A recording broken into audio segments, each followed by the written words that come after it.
try to rock out the multicolor hair. And it has been dark and raining and dreary in Elk Grove, and so I didn't get to it. And I needed to see, I have the fog lights, right? But even with the fog lights, it wasn't enough, and so I went ahead and got a hair light up there. So if the lighting is better, please let me know, and we're gonna get started. Okay, so I went ahead and did a basic foundation already. I'm gonna zoom in just a little. There we go. So I did basic foundation, but I want to go ahead and reapply and fix. Okay, so I'm using the Mary Kay Cream to Powder Foundation. This is a beige 3. Ooh, that's large. There we go. Looks like that.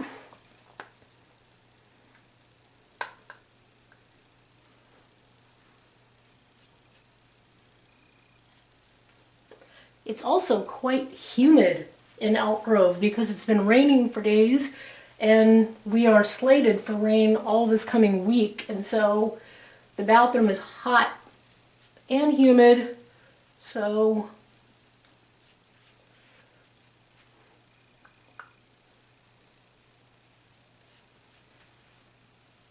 I may have a little bit of a shine going on, not because I'm oily, but because it's wet and humid.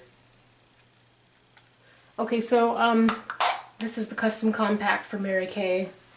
There we go. The foundation compact anyways, and that has a beige 4 in it, which is kind of my all over color. And then I'm going to go back in with the beige 3 for the areas underneath my eyes.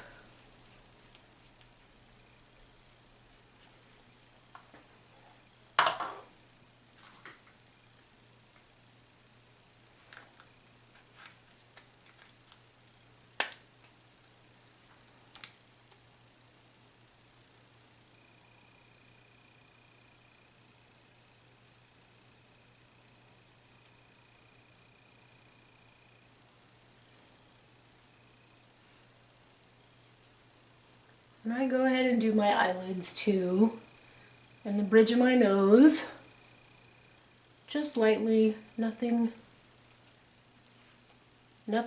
crazy.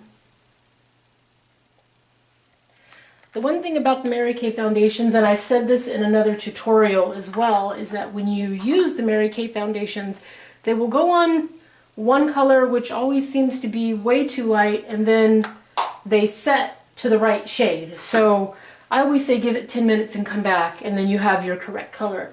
Now, the last year has been really stressful for my family, and when I'm stressed out, I break out, and so especially with the fog lights, you can see, you know, still a lot of the acne, and so I want to get rid of that. I'm taking my 10 color palette from BH Cosmetics. There we go, looks like that. And I have used up a lot of it, but I'm going to go ahead and use kind of their medium beige, which is this color, and then I'm also going to use this second to the darkest brown shade for contouring, and then we're going to be using second to the oh no, here we go, this one. This is my eyebrow color. Okay, so that's what we're going to do. So first off is the kind of medium brown that's in the palette.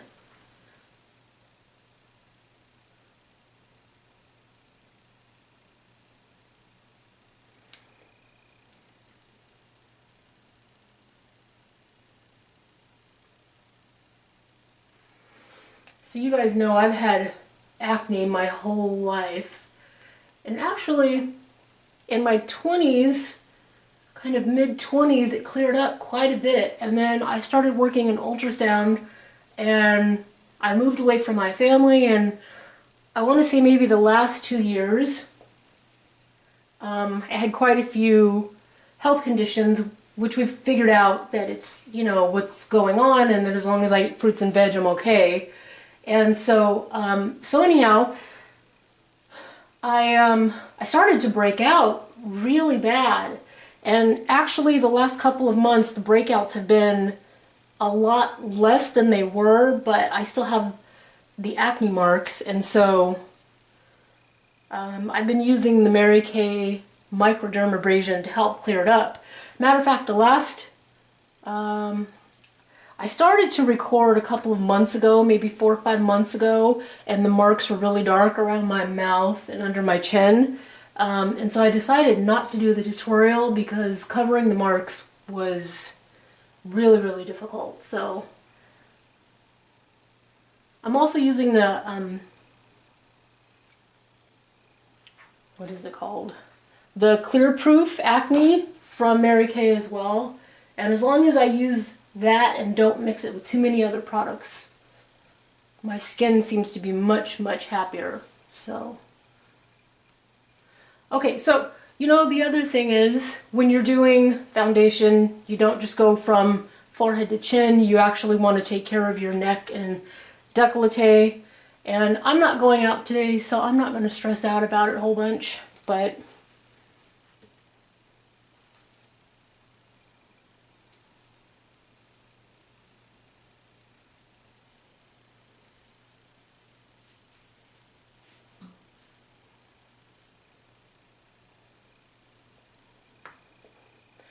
actually, I'm noticing with the new lights that it's taking longer for the foundation to set than it usually does. Of course, that could also be due again to the humidity, but we're just going to keep moving on. The powder will help take away a lot of it too. So next up, we're going to do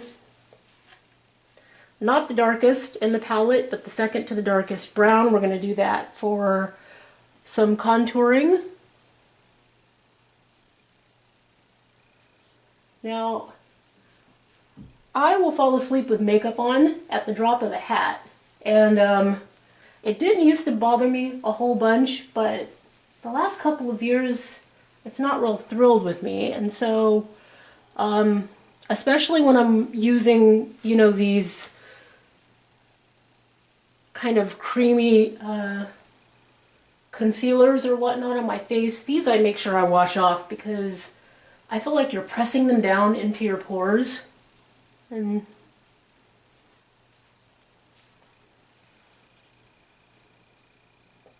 you know, any greasy substance or emollient, anything that's really creamy like that clogs your pores much, much easier than, say, water-based type thing. So that's what I'm doing. I'm going to go down the bridge of the nose as well. I'll get a little closer so you can see the contour.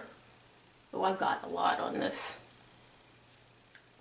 We're not going for drag queen makeup, Liz.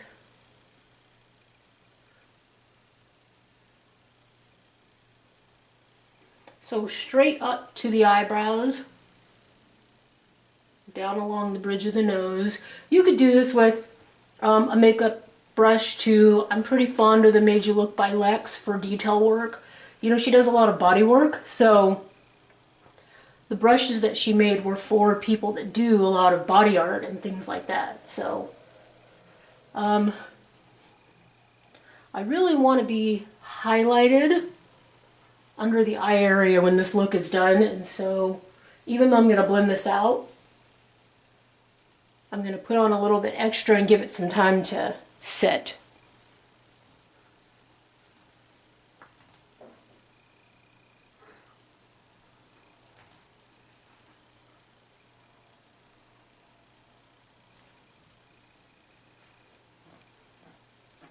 Next up is brows. Before I do my concealer for my brows, I like to go ahead and grab my eyebrow pencil, and I like to pencil in first and then go back and do the eyebrow highlight. And so this is the Mary Kay Signature brow liner. It's in the color Blonde. Looks like this. And no matter how close I get this, because I'm shooting through a mirror, you cannot see the color, but I promise you it says Blonde.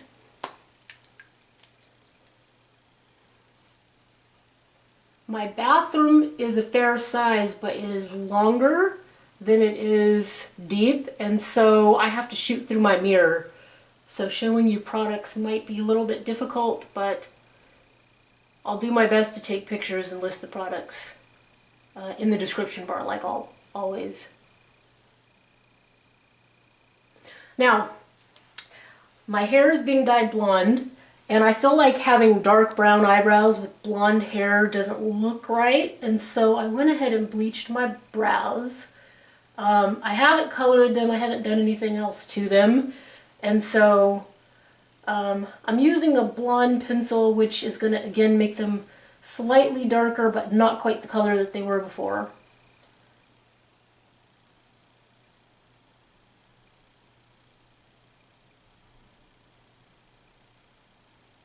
Okay, and I like a small point at the edges of my brows.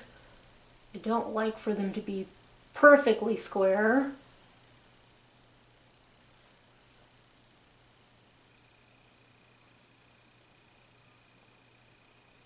And they say that your brows should line up with the outside of your nostril, and then the far point should be with the bridge of the nose, and then the outer point should be right at the edge of where your eye is. And I know you can't see it through the camera, but mine goes just a smidge beyond that. Even my hair grows out there. And since I'm drawing on bigger eyes, it's okay. I'm not going to stress out about it. And actually, every eye look I do, I always pretty much do the eyebrows long, unless it's, you know, like a character or something.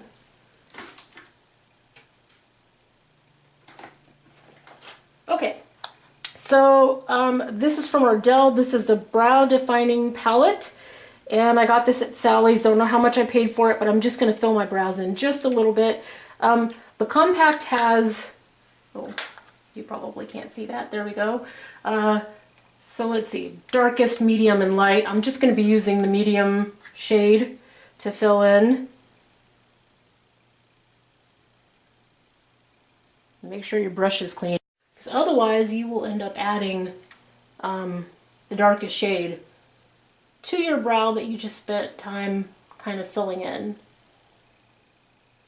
I was watching Wayne Goss a couple days ago, and he was talking about the fact that everyone is doing this Instagram brow, which he says is like drag queen brow, is at least how it got started, and so it's kind of sparse in the beginning area here, and then it fills out there. And I like them. I think they're pretty though. You know, of course, with the right outfit, right makeup, right hair, I would say that for me, generally I like to have my brow with this little extra piece that's drawn in here, this kind of a sharper point. And so that's really what I'm doing for powder, is filling in. I also have very curly brows. They're straight, and then when they get here, they curl like an old man, so every way I've tried to shape my brows, I still run into the same issue. So the very lightest color in the brow palette I may use. We'll see. Okay, so my technique for brow is highlighting as I do the entire brow. I think it makes it look more defined. So I am using a nameless brush. I have no idea what it is, but I think you kind of can get the point. Let's see. There we go. So it's not the thickest of brushes. It's still blurry. I'm trying to block. There we go. There we go. So it's not the thickest of brushes. And then again, I'm using this second to the lightest shade in the palette.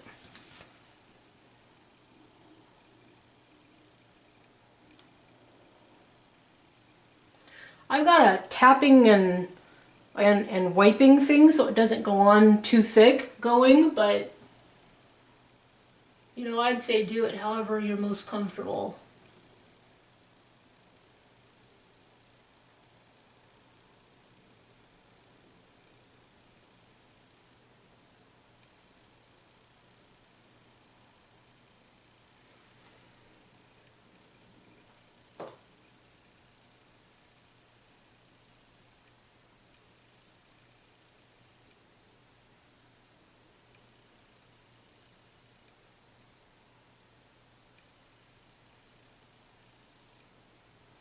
So originally when I was doing the brow, I wasn't being too careful, and mainly it's because I knew I was going to go back in with the concealer and kind of fix it up. But you can already tell, I'm not sure how well you can see this with the fog lights, but you can already tell that the shape is getting more defined.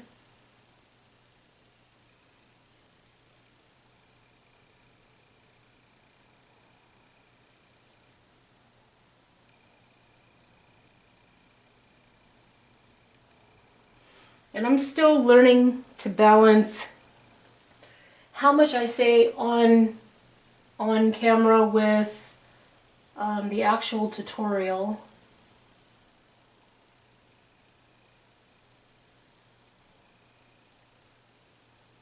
Or the image, I guess, is more accurate, right?